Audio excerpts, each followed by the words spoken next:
ہر ابتدا سے پہلے ہر انتہا کے بعد، ہر ابتدا سے پہلے ہر انتہا کے بعد ذات نبی بلند ہے ذات خدا کے بعد۔ اور دنیا میں جس قدر بھی لوگ ہیں احترام کے لائق، میں سب کو مانتا ہوں مصطفیٰ کے بعد۔ واجب احترام بھائیوں، بزرگوں اور دوستوں، رمضان المبارک جیسا مقدس مہینہ اللہ رب العزت نے ہمیں زندگی میں ایک بار پھر عطا فرمایا۔ اس مہینے کی عظمت کا اندازہ آپ اس بات سے لگا سکتے ہیں، نبی علیہ الصلوۃ والسلام رجب المبارک کے اندر دعا کرتے کہ اللہ شعبان کے اندر ہمیں برکتیں عطا فرما اور رمضان تک پہنچا دے، اور رمضان کے شروع ہونے سے پہلے محبوب کبریا صلی اللہ علیہ وسلم کمر بستہ ہو جاتے، رمضان کے لیے تیار ہو جاتے اور شعبان کے مہینوں کے اندر کثرت سے روزوں کا اہتمام فرماتے۔ اور نبی علیہ الصلوۃ والسلام کی ایک حدیث کا مفہوم ہے کہ آقا علیہ الصلوۃ والسلام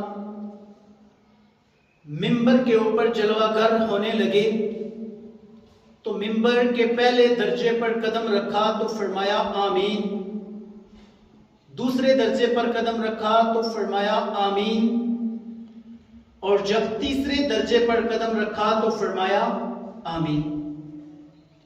صحابہ اکرام رضوان اللہ تعالی علیہ اجمعین نے پوچھا، اے اللہ کے محبوب، آج آپ سے ہم نے خلاف عادت ایک چیز کو دیکھا جو آج سے قبل نہیں دیکھا، مسئلہ کیا ہے، معاجرہ کیا ہے؟ تو آپ صلی اللہ علیہ وسلم فرماتے ہیں کہ جب میں ممبر کے اوپر جلوہ گر ہونے لگا، جبرائیل امین میری خدمت کے اندر حاضر ہوئے تو فرمایا ہلاک ہو جائے وہ شخص جس نے اپنی زندگی کے اندر رمضان المبارک جیسا مقدس مہینہ پایا اور اپنی بخشش نہ کروا سکا۔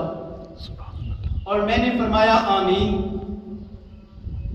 میرے محترم بھائیوں اور بزرگوں، دعا یعنی بد دعا کرنے والے نوریوں کے سردار جبرائیل امین ہیں، اور بد دعا کے اوپر آمین کہنے والے انسانوں کے بلکہ نبیوں کے سردار امام الانبیاء صلی اللہ علیہ وسلم ہیں۔ اس بد دعا کی قبولیت کے اندر کوئی شک باقی نہیں رہ جاتا کہ آپ صلی اللہ علیہ وسلم جس بات کے اوپر آمین کہتے ہیں اس دعا اور اس بد دعا کی قبولیت کے اندر کوئی شک نہیں رہ جاتا۔ کیوں فرمایا کہ رمضان المبارک کے مہینے کے اندر اللہ رب العزت کی خصوصی رحمتیں متوجہ ہوتی ہیں۔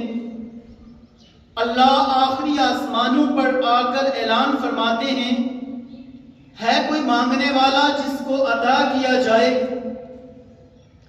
ہے کوئی بخشش چاہنے والا جس کی مغفرت کر دی جائے، ہے کوئی جنت کا طلبگار۔ میرے محترم بھائیوں اور بزرگوں، یوں تو نیکی کا اجر و ثواب ملتا ہے، لیکن رمضان المبارک کے اندر خصوصی پیکج ہوتا ہے جہاں فرضوں کا ثواب 70 گنا بڑھا دیا جاتا ہے، اور نفلوں کا جو عام دنوں کے اندر ہم نفل ادا کرتے ہیں ان کا ثواب فرضوں کے برابر کر دیا جاتا ہے۔ تو میرے محترم بھائیوں اور بزرگوں، اللہ کی رحمت بخشش کے بہانے تلاش کرتی ہے، تو بدبختی اور بد نصیبی ہے جو رمضان المبارک جیسا مہینہ بھی پائے اور اللہ سے اپنی بخشش نہ کروا سکے۔ تو میرے محترم بھائیوں اور بزرگوں، جب دوسرے درجے پر قدم رکھا تو فرمایا آمین، تو فرمایا جبرائیل امین نے ہلاک ہو جائے وہ انسان جس کے سامنے آپ کا نام نامی اور اسم گرامی آئے اور وہ آپ پر درود نہ پڑے۔ تو جبرائیل امین نے کیا فرمایا؟ ہلاک ہو جائے وہ انسان جس کے سامنے درود پاک آپ صلی اللہ علیہ وسلم کا نام نامی آئے اور وہ آپ پر درود نہ پڑھے۔ تو میرے محترم بھائی اور بزرگوں، درود پاک کے فضائل اور برکات کا اگر محاسبہ کیا جائے، اس کو بیان کیا جائے تو بیان کرنا ناممکن ہے۔ جس عبادت کے بارے میں خود رب ذوالجلال فرماتے ہیں کہ میں رب خود بھی، حالانکہ اللہ عبادت سے پاک ہے، اللہ کوئی عبادت نہیں کرتے، اور اللہ کے درود پڑھنے کا مطلب، بھیجنے کا مطلب بھی علماء نے فرمایا جدا ہے، کیونکہ درود رحمت کو کہتے ہیں، اور جب انسان اور فرشتے درود پڑھتے ہیں تو اس کا مطلب اور ہے، اور جب اللہ درود بھیجتے ہیں تو اس کا مطلب اور ہے۔ علماء سے آپ سنتے رہتے ہیں، اس تفسیر میں نہیں جانا چاہوں۔ فرمایا جس کے سامنے آپ کا نام آئے اور آپ پر درود نہ پڑے وہ شخص ہلاک ہو جائے۔ تو آپ صلی اللہ علیہ وسلم نے فرمایا آمین۔ اور جب تیسرے درجے پر قدم رکھا تو جبرائیل امین نے کہا کہ جس نے اپنے والدین کو بڑھاپے کے اندر پایا، دونوں میں سے یا دونوں میں سے کسی ایک کو، اور ان کی خدمت کر کے جنت حاصل نہ کر سکا، اپنی مغفرت اور بخشش حاصل نہ کر سکا، وہ شخص بھی ہلاک ہو جائے۔ تو آپ صلی اللہ علیہ وسلم نے کیا فرمایا؟ آمین۔ تو میرے محترم بھائیوں اور بزرگوں، رمضان المبارک کے مہینے کے اندر روزوں کو ہمارے اوپر فرض کیا۔ یا ایھا الذین آمنوا کتب علیکم الصیام، تو اللہ فرماتے ہیں تمہارے اوپر فرض کر رہا ہوں، کما کتب علی الذین من قبلکم، صرف تمہارے اوپر نہیں بلکہ تم سے پہلے جو قومیں گزر چکی ہیں، جتنی امتیں گزر چکی ہیں، پہلے لوگوں پر بھی روزوں کو فرض کر دیا گیا۔ حالانکہ فرضیت کا انداز جدا تھا، مہینے کا ترتیب نہ تھی، کچھ امتوں پر 6 مہینوں کے روزے بھی گزرے ہیں، اور کچھ امتوں پر مختلف انداز کے اندر مختلف امتوں پر فرضیت رہی، لیکن امت محمدیہ صلی اللہ علیہ وسلم پر خصوصی فضل و کرم فرمایا، اور فرمایا تمہارے اوپر روزے فرض کیے، اور تم سے جو پہلے لوگ گزر چکے تھے ان پر بھی روزے فرض تھے۔ اب مقصد کیا ہے؟ اللہ بھوکا اور پیاسا بندوں کو نہیں رکھنا چاہتے، اللہ اپنے بندوں کے ساتھ بڑے مہربان اور بڑے کریم ہیں۔ یا ایھا الانسان ما غرک بربک الکریم، میں کریم رب کے علاوہ کس چیز نے تمہیں دھوکے کے اندر ڈال دیا؟ کس چیز کے دھوکے کے اندر تم آ گئے؟ اگر دنیا کا دھوکا لگا ہوا ہے، کل من علیہا فان، ہر چیز فنا کر دوں گا، وَيَبْقَى وَجْهُ رَبِّكَ ذُو الْجَلَالِ وَالْإِكْرَامِ، اور بقا فقط ایک ذات کے اوپر ہے۔ کل نفس ذائقۃ الموت، اگر انسانوں تمہیں اپنے حسن و جمال پہ ناز ہے، اپنی جوانیوں پہ ناز ہے، تو یہ جوانیاں بڑھاپے کے اندر بدلتے آپ نے دیکھا، اور ہر نفس کے اوپر موت آنی ہے، اس بات کا بھی بخوبی یقین ہے۔ تو اللہ فرماتے ہیں کس چیز نے دھوکے میں تمہیں ڈال دیا؟ تو میرے محترم بھائی اور بزرگوں، یہ فانی دنیا اور ختم ہونے والی دنیا کے دھوکے کے اندر آج اکثر انسان ہے۔ تو اللہ کیا فرماتے ہیں کہ ایمان والو تمہارے اوپر روزے فرض کیے، اور تم سے پہلے لوگوں کے اوپر بھی فرض تھے۔ اب فرضیت کا مقصد کیا ہے؟ لعلکم تتقون، تاکہ تم پرہیزگار بن جاؤ، متقی بن جاؤ، اللہ سے ڈرنے والے بن جاؤ۔ میرے محترم بھائی اور بزرگوں، روزے سے مقصود کیا ہے؟ تقوی۔ اب تقوی سے مقصود کیا ہے؟ بات قابل توجہ ہے کہ اللہ رب العزت اتنی بڑی عبادت اتنی بڑے مہینے کے اندر ہمیں عطا فرمائی، اور اس کا نچوڑ اور لب لباب بتایا تقوی ہے۔ اب تقوی کا کیا مفہوم ہے؟ تقوی کا کیا مقصد ہے؟ میرے محترم بھائی اور بزرگوں، اللہ کی معرفت، اللہ کی ذات کا تعارف اور اللہ کی ذات کی پہچان اس قدر ہو جائے کہ انسان اگر تنہائیوں کے اندر بھی بیٹھا ہوا ہو، تنہائی کے اندر بھی کوئی گناہ کا خیال پیدا ہو جائے، اور یہ تصور کرے کہ میرا رب مجھے دیکھ رہا ہے۔ میرے محترم بھائی بزرگوں، ہر حال کے اندر اللہ کی ذات کا تصرف، اللہ کی ذات کا دھیان، اللہ کی ذات کا خیال اس کے شامل حال ہو جائے۔ ایک قدم اٹھا رہا ہے اور دوسرا اٹھانے سے قبل یہ سوچنے پر مجبور ہو جائے کہ میرا یہ جو قدم اٹھ رہا ہے کہیں اللہ کی نافرمانی کی طرف تو نہیں اٹھ رہا، کہیں بغاوت کی طرف نہیں اٹھ رہا، کہیں آقا علیہ الصلوۃ والسلام کی سنت کے خلاف تو نہیں اٹھ رہا، یہ خیال پیدا ہو جائے تو اس کا نام تقویٰ ہے۔ جتنی بڑی بڑی عبادات اللہ نے قرآن کے اندر ذکر فرمائی، خلاصہ اور مرکزی خیال کیا ہے کہ تقویٰ حاصل ہو جائے، اللہ کی ذات کی معرفت اور پہچان نصیب ہو جائے۔ اور جب تقویٰ نصیب ہو جاتا ہے تو پھر زندگی گزارنے کے معیار اور میزان بدل جایا کرتے ہیں۔ پھر انسان رہ گیا 22-24 لاکھ مربع میل کا حکمران، جس کو دنیا عمر ابن الخطاب کے نام سے جانتی ہے۔ تو آپ تنہائیوں میں بیٹھ کر مصلی رسول پہ آنسو بہایا کرتے تھے کہ میرے اللہ، اگر تو نے مجھے معاف نہ کیا، تو نے مجھے نہ بخشا تو عمر ہلاک ہو جائے گا، عمر تباہ و برباد ہو جائے گا۔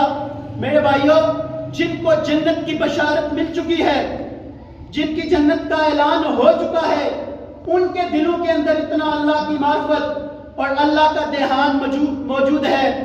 تو میرے محترم بھائیوں بزرگوں، جو آیت مبارکہ دوسری اس کی تائید میں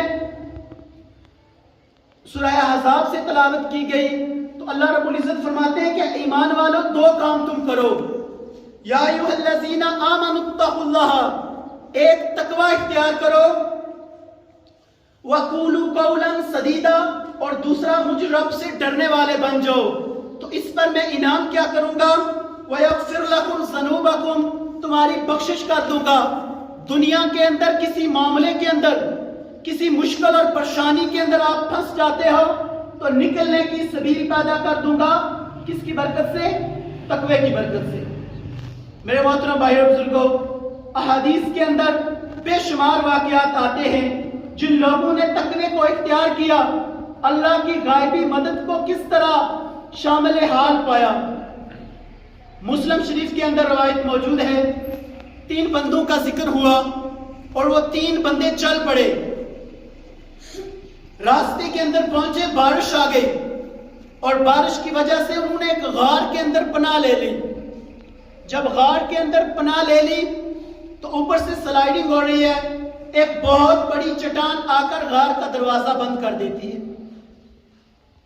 اب غار کا منہ بند ہو گیا، نکلنا مشکل ہو گیا، اب سامنے موت نظر آ رہی ہے۔ ان میں سے ایک کہنے لگا کہ اللہ، میں بڑا گناہگار آدمی تھا، میں زندگی غفلت کے اندر گزار رہا تھا، میرے اللہ بڑا زناکار اور فاحش آدمی تھا، میں نے ایک عورت کو تیار کیا اپنی نفس خواہشانی کو پورا کرنے کے لیے۔ جب اس کو مال و متاع دے چکا تو اس عورت نے کہا، دیکھ اللہ سے ڈر، میں کوئی فاحشہ اور بدکردار عورت نہیں۔ تو میرے اللہ، وہ مجھے تیرا دھیان نصیب ہو گیا اور تیرا تصرف میرے سامنے آ گیا، تو میرے اللہ میں نے چھوڑ دیا، اور فقط تیرے ڈر کی وجہ سے اللہ، اگر یہ میرا عمل تجھے پسند آ گیا تو نکلنے کی کوئی سبیل پیدا فرما دی۔ حدیث میں آیا چٹان تھوڑی سی کھستی اور تھوڑا سا راستہ بنا۔ اب راستہ اتنا مختصر تھا کہ بندہ اس میں سے باہر نہیں نکل سکتا۔ دوسرا کہنے لگا، میرے اللہ، میں بکریوں کا چرواہا ہوں، بکریاں چراتا ہوں، اور جب بکریوں کا دودھ نکالتا تو سب سے پہلے اپنے بیوی بچوں کو پیش نہ کرتا، میرے گھر میں میرے بوڑھے والدین موجود تھے، میں اپنے والدین کو پیش کرتا، فقط تیرے ڈر کی وجہ سے کہیں تو مجھ سے ناراض نہ ہو جائے۔ تو میرے محترم بھائیو بزرگوں، حدیث کے اندر آیا، اس بندے نے کہا کہ اگر یہ میرا عمل پسند ہے اللہ، نکلنے کی کوئی سبیل پیدا فرما۔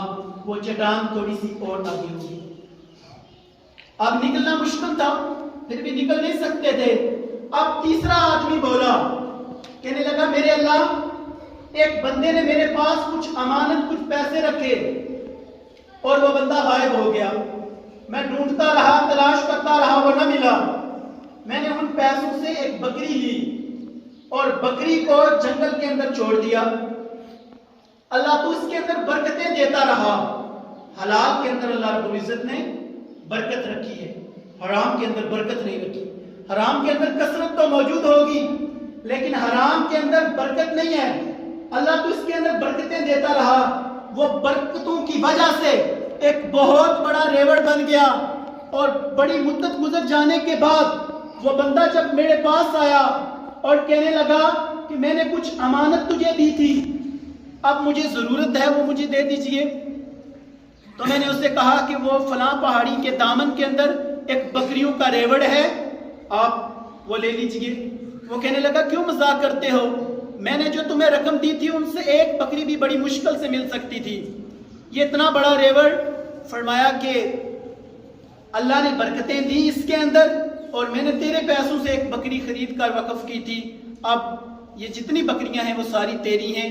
میرے مولا تیرے ڈر کی وجہ سے میں نے وہ امانت کو سنبھال کے رکھا اور مالک تک پہنچا دیا. اگر اللہ یہ عمل تجھے پسند ہے تو نکلنے کی کوئی سبیل پیدا فرما دی. فرمایا کہ وہ چٹان تھوڑی سی اور آگے ہوئی اور راستہ بن گیا, وہ تینوں نکل آئے. تقوی کی برکت سے دنیا کے اندر کسی معاملے کے اندر آپ پھنس جاؤ گے, کسی لائن اور ڈگر کے اندر پھنس جاؤ گے, تو اللہ فرماتے ہیں میں نکلنے کی سبیل پیدا فرما دوں گا. اور دوسرے نمبر پر تمہاری بخشش کر دوں گا. کس چیز پر؟ یہ سارے انعام تقوی کے اوپر ہیں.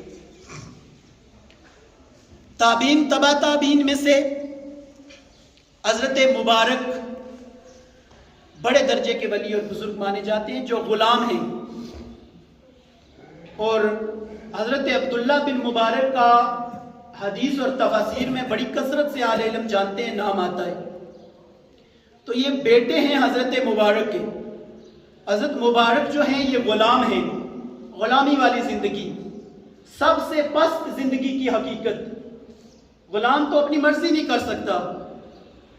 مالک نے کہا باغ کے اندر چوکیداری کرنی ہے, مالی بن کے رکھ دیا. 5 سال گزر گئے, اور 5 سالوں کے بعد ایک دن مالک باغ کے اندر آ گیا, اور مالک کہنے لگا کوئی انار لایا جائے تاکہ چکھوں, دیکھوں انار کیسا ہے. تو جناب مبارک انار توڑ کے لائے, انار کھٹا اور ترش تھا. مالک نے کہا دوسرے پیڑ سے لایا جائے, دوسرے درخت سے لایا جائے, اور جب دوسرے درخت سے انار لایا گیا وہ انار بھی ترش اور کھٹا تھا, اور جب تیسرے درخت سے لایا گیا وہ انار بھی ترش تھا. اب مالک کا پاڑا چڑھ جاتا ہے, غضبناک ہونے لگتا ہے, اور کہتا ہے کتنا نالائق غلام ہے تو,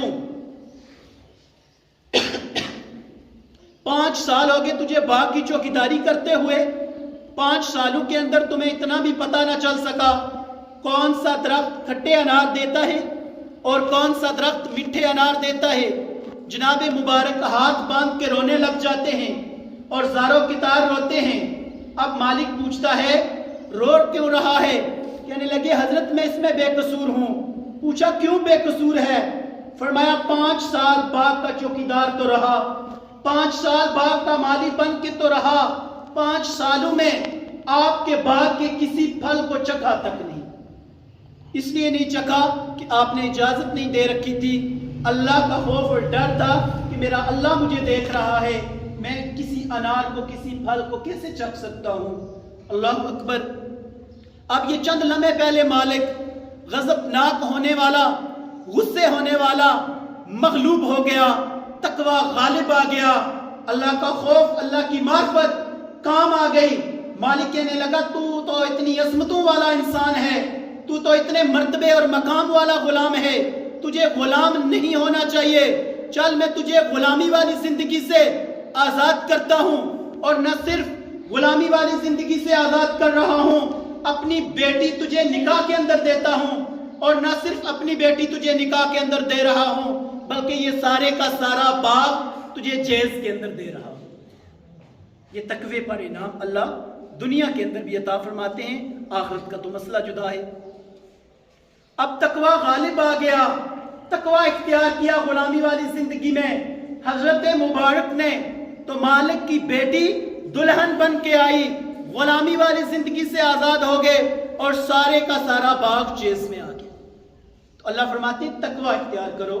ایک تو تمہیں دنیا کے اندر کسی لائن کے اندر پھنس کے تو نکلنے کی سبیل پیدا کر دوں گا, اور دوسرا وہاں سے روزی عطا کروں گا جہاں تمہیں گمان بھی نہیں ہوگا, اور تیسرا تمہاری بخشش اور مغفرت کر دوں گا.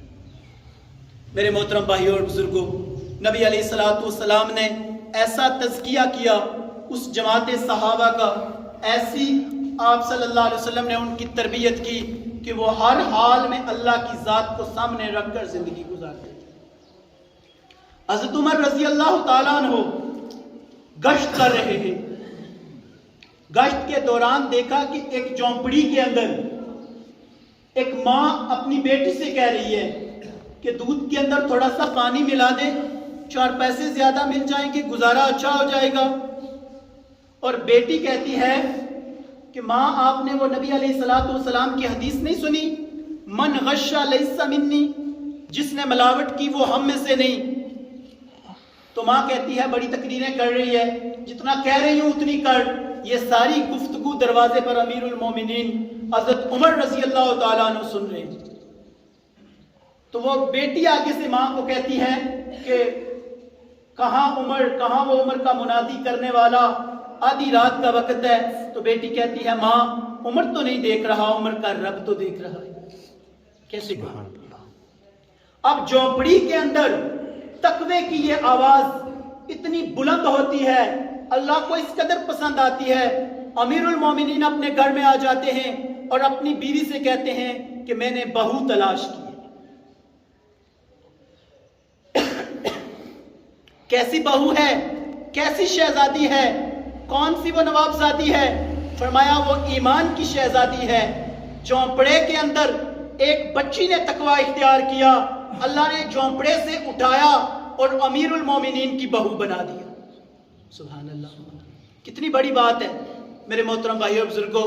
جب تقوی دلوں کے اندر آ جائے تو پھر کیفیات بدل جاتی ہے، پھر زندگی گزارنے کے معیار اور میزان بدل جایا کرتے ہیں، پھر انسان ہر حال میں اللہ کے حکم کو سامنے رکھتا ہے۔ حضرت عمر بن عبدالعزیز 3 بر اعظم کے اندر حکومت پھیل چکی ہے۔ آپ کا گزر ایک جنگل سے ہوتا ہے، جب جنگل سے گزر رہے ہیں دیکھا کہ ایک بکریوں کا چرواہا بکریاں چرا رہا ہے، اور اس سے کہا کہ میں مسافر آدمی ہوں، مجھے کچھ دودھ پلا دیجئے، پیاس بھی لگی ہوئی ہے۔